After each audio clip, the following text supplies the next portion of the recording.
Hey guys, whether you recently switched banks, opened a new checking account, or just want your Doordash earnings deposited somewhere else, updating your payout details is quick and simple.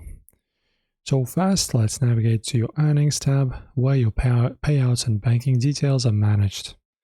So open your Dasher app and make sure you're logged in into your active accounts. Tap on Earnings tab, so you should have something like this, Earnings, located in the main menu that you can bring up from the left. At the top of the earnings screen, tap Bank icon and select View Payout Details. And there you will see current payout method, whether that's weekly direct deposit or a linked debit card. You can also press Update here and add a different way of paying. Then tap on Change Payout Method or just press Update next to your linked bank accounts. Next, we can enter the new account's info and pass the identity security check. So you just enter your account's new bank routing number and account number.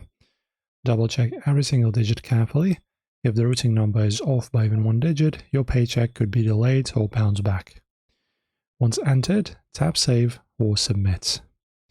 And for security, Doordash will send a two-factor verification code via text message to your registered number. So just type that code in to confirm it's really you. Enjoy.